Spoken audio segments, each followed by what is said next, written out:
Hello students, हम देखेंगे आज पार्ट 3 चैप्टर नंबर 4 सामाजिक और राजनीतिक आंदोलन। तो आप लोग बच्चे इन सभी के नाम से परिचित होंगे। महात्मा फुले, महात्मा गांधी, संत गाडगे महाराज, डॉक्टर बाबा साहेब अम्बेडकर। तो इन लोगों ने कोई ना कोई अपने वक्त में समाज के सुधार के लिए कोई ना कोई आंदोलन चलाए, जिसके कारण और इनके आंदोलन बहुत सफल भी हुए। इस कारण ये लोग बहुत ही महान व्यक्तियों की कैटेगरी में आए हैं। अब सार्वजनिक समस्याएं केवल सामाजिक क्षेत्र से ही संबंधित होती हैं, ऐसा नहीं है। वे समाज के किसी भी क्षेत्र से उत्पन्न हो सकती हैं। और समाज सुधार के लिए तो अपने देश में बहुत सारे आंदोलन हुए हैं। बंगाल में, महाराष्ट्र में बहुत सारे आंदोलन हुए हैं। उसके कारण ही समाज में आज जो स्थिति है स्त्रियों की, दलितों की या और अन्य पिछड़े वर्गों की, ये सब आंदोलनों के फलस्वरूप ही ये संभव हुआ है। तो हमारा स्वतंत्रता युद्ध भी एक सामाजिक आंदोलन ही था। राजनीतिक और आर्थिक आंदोलनों द्वारा नागरिकों के अधिकारों का संवर्धन, मताधिकार, न्यूनतम वेतन, ये सारी चीज़ें नहीं थी लोगों के पास। ये आंदोलनों के फलस्वरूप ही ये चीज़ें, सुरक्षाएं, वित्तीय सुरक्षा, ये सारी चीज़ें हमको प्राप्त हुई हैं। और स्वदेशी भी एक महत्वपूर्ण वित्तीय आंदोलन है। अब हम भारत के कुछ प्रमुख आंदोलनों के बारे में देखेंगे। तो सबसे पहला है आदिवासी आंदोलन। आदिवासी जो लोग हैं, आदिवासी ट्राइब जिनको बोलते हैं ट्राइब्स, तो वो यहाँ के सबसे पहले जो रहते थे, बिल्कुल आदिकाल से रहते आ रहे हैं जो लोग, उनको बोलते हैं आदिवासी। और नॉर्मली ये लोग पहाड़ी क्षेत्र में रहते थे। तो स्वतंत्रता पूर्व समय में अंग्रेजों ने आदिवासी लोगों की वन संपत्ति पर आजीविका करने के अधिकार को समाप्त करने की कोशिश की। ये लोग आदिकाल से वनों में ही रहते आए हैं, वहीं पर मेन स्ट्रीम में नहीं थे ये लोग, और वहीं पर कार्य करके ये लोग अपनी आजीविका चलाते थे। लेकिन अंग्रेजों ने ऐसी कोशिश की कि उनका ये काम समाप्त कर दें। तो इसके कारण छोटा नागपुर क्षेत्र के, उड़ीसा के पास है ये, कोलाम, और उड़ीसा के गोंड, ये सब आदिवासियों के नाम हैं। महाराष्ट्र के कोली आदिवासी, भील, पिंडारी, बिहार के संथाल और मुंडा आदिवासी, इन लोगों ने इस चीज़ का विरोध किया और आंदोलन किया। तभी से आदिवासी लोग अपने हकों के लिए संघर्ष कर रहे हैं। अब भारत में आदिवासियों की कई समस्याएं हैं। उनमें सबसे प्रमुख समस्या है उनका जंगलों पर जो अधिकार है उसे नकारा जाना है। आदिवासी आंदोलन की प्रमुख मांग आदिवासियों का वनों पर अधिकार स्वीकार किया जाना है। उनका यही डिमांड है उनकी कि जो वन है उन पर हमारा अधिकार है। यह अधिकार हमसे सरकार, पहले अंग्रेज सरकार ने कोशिश की उनसे उनका यह अधिकार लेने की, और अभी भी सरकार कोशिश कर रही है कि उनसे अधिकार ले, या कोई भी अन्य दल उनके अधिकारों को छीन रहे हैं, उनसे ले रहे हैं। तो लेकिन वो आंदोलन इसीलिए कर रहे हैं कि उनका यह अधिकार बरकरार रहे। वनों के उत्पादों को इकट्ठा करने और वन भूमि पर वृक्षों को लगाने का अधिकार उन्हें मिले। उनकी डिमांड सिर्फ यही है। और इनके बहुत ही प्रमुख नेता थे बिरसा मुंडा, जो कि जमशेदपुर में कार्यरत थे। इन्होंने आदिवासियों के लिए बहुत कार्य किया है। दूसरा आंदोलन हम देखेंगे वो है भारत का किसान आंदोलन।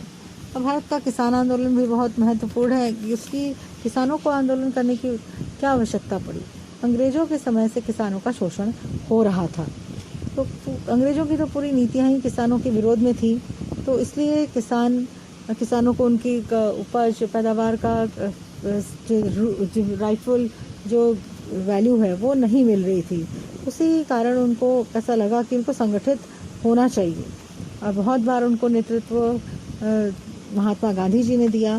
बारडोली, चंपारण, इनमें खेती की समस्याओं को लेकर हुए किसान आंदोलनों के बारे में आपने 8th स्टैंडर्ड में पढ़ा होगा कि किस तरह से उनको उपज की पैदावार की जो निर्धारित मूल्य है वो नहीं मिलता था, और उनको नील की खेती करने के लिए विवश मजबूर किया जाता था।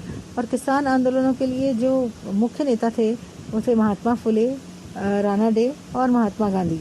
इनके विचारों से किसानों को बहुत प्रेरणा मिली।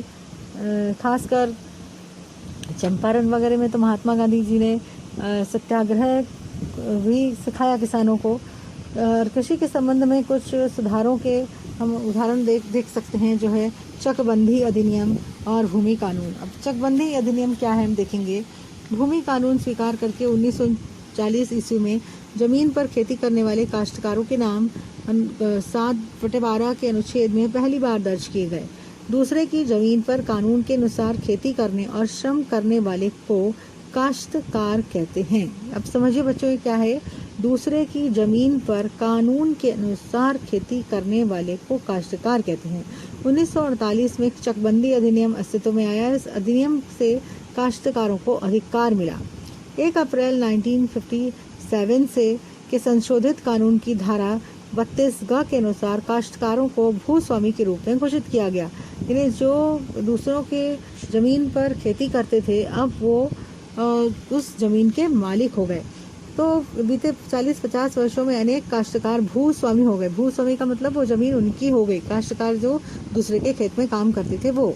चकबंदी अधिनियम के कारण भूस्वामी हुए काश्तकारों को चकबंदी अधिनियम की धारा 43 के अनुसार वो जमीन बेचने का अधिकार नहीं है। लेकिन चकबंदी अधिनियम में कैसा कानून है कि वो ज़मीन को बेच नहीं सकते हैं। वो दूसरे की ज़मीन पे जहाँ काम करते थे वो वहाँ के स्वामी जरूर हो गए, लेकिन वो ज़मीन को बेच नहीं सकते।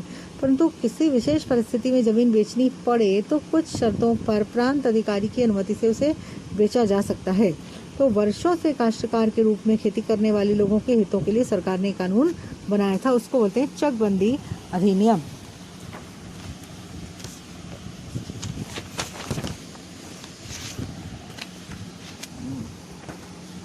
तो इन सब के कारण किसान आंदोलनों की जो गति है वो थोड़ी धीमी हो गई।